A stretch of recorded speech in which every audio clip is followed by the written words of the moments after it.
नमस्कार. आज आपण बनवणार आहोत काजू करी. त्यासाठी लागणारे साहित्य हे आहे. हे मी काजू घेतलेले आहेत, हे बदाम घेतलेले आहेत, 2 कांदे घेतलेले आहेत, 2 टमाटे घेतलेले आहेत, 2 मिरच्या घेतलेल्या आहेत हिरव्या, आणि हे लसण घेतलेलं आहे थोडं, आणि हे कोथिंबीर न घेता ही कोथिंबीरीच्या काड्या घेतलेल्या आहेत. कारण मग कोथिंबीर टाकली तर हिरवा कलर येतो आणि काड्या टाकल्या तर फक्त कलर न येता, हिरवा कलर न येता फक्त छान वास येतो. हे तेजपत्त्याचं एक पान घेतलेलं आहे, 3 मिरे घेतलेले आहेत, 3 लवंगा घेतलेले आहेत.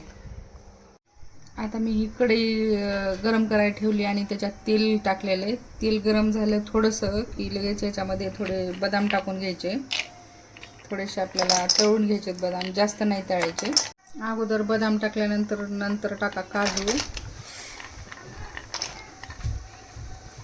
काजू आणि बदाम दोन्ही मिळून थोडंसं तळून घ्यायचं, जास्त लाल नाही होऊ द्यायचे.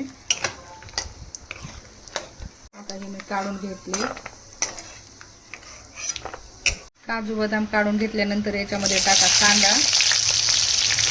आता थोडासा कांदा तळल्यानंतर ह्याच्यामध्ये टाकायच्या ह्या आपण घेतलेल्या 2 हिरव्या मिरच्या, आणि जे मी हे थोडेशा लवंग आणि मिरे घेतले होते आणि एक तेजपत्ता घेतला होता ते पण ह्याच्यात टाकून द्यायचं. नंतर घेतली होती अद्रक लसण, हे पण ह्याच्यात टाकून द्या. हे काड्या कोथिंबीरीच्या पण टाकून द्यायच्या. कांदा आणि हे सगळं साहित्य टाकलेलं आहे, थोडंसं आता तळून झालेलं आहे. त्याच्यामध्ये नंतर टाकायचे हे टमाटे, आपण जे कट करून घेतले होते ते टमाटे टाकायचे आणि चांगलं टमाट्याचं पाणी सुटेपर्यंत त्याला परतून घ्यायचं. आता हे सगळं तळून झालेलं आहे. आता मी हे एका प्लेटमध्ये काढून घेणार आहे थंड होण्यासाठी. याला 10 मिनटं थंड होऊ द्या, कारण गरम गरम जर टाकलं तर मिक्सरचं भांडं खराब होऊ शकतं. त्याच्यामुळे याला थोडं थंडच करून घ्यायचं आणि नंतर मिक्सरमध्ये फिरवून घ्यायचं. आता हे मिक्सरच्या भांड्यामध्ये मी हे काजू आणि बदाम जे तळून घेतलेले होते ते आधी टाकून घेणार आहे.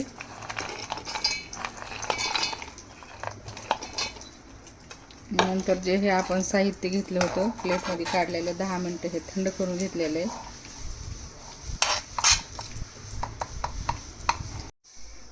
आपण जी कढई घेतली होती त्याच्यामध्ये तळलेलं तेल राहिलं होतं. आता त्याच तेलामध्ये हे मी 2-4 पळ्या तेल टाकणार आहे, कारण काजू करीला जास्त तेल असलेली भाजी छान लागते. तुम्हाला जर कमी तेल पाहिजे असेल तर कमी टाका. त्यासाठी आता तेल गरम झालेलं आहे. त्याच्यामध्ये टाकणार आहे मी हे अद्रक लसणाची पेस्ट घेतली होती थोडीशी, ते टाकून घेणार आहे.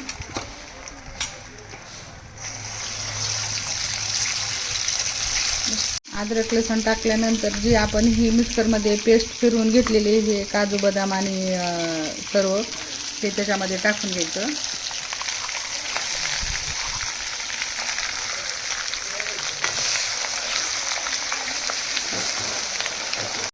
हे चिटकू नये म्हणून सारखं ह्याला थोडंसं हलवीत राहा.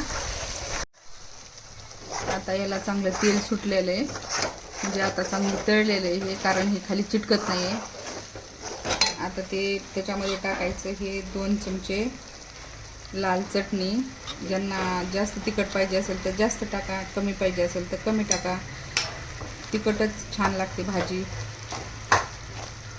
हे थोडं हलवून घेतल्यानंतर याच्यात टाकायचं आहे सुहानाचा काजू करी मसाला.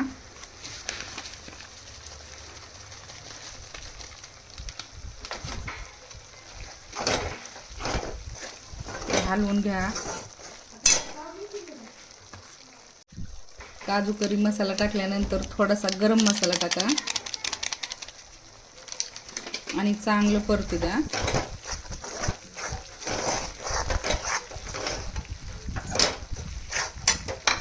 आता ही पूर्ण याला तेल सुटलेलं आहे, थोडं पण खाली चिटकत नाही आहे. नंतर टाकायचं ह्याच्यामध्ये पाणी, तुम्हाला जेवढं पाहिजे तेवढं.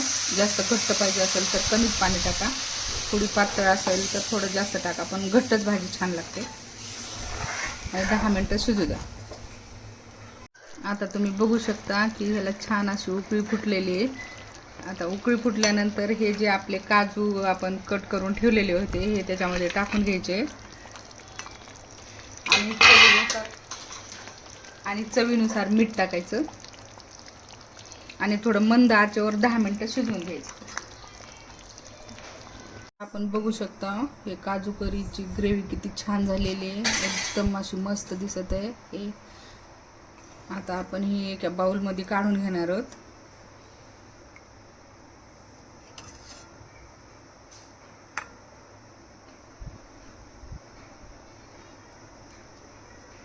काजूच्या ग्रेव्हीवर मी टाकून घेणार आहे इथं कच्ची कट केलेली कोथिंबीर आहे आणि ह्याच्यामध्ये असं लिंबू पिळून एकदम असं छान लागते. ही काजू करीची भाजी तुम्ही पोळी, भाकरी आणि जिरा राईस सोबत पण खाऊ शकतात.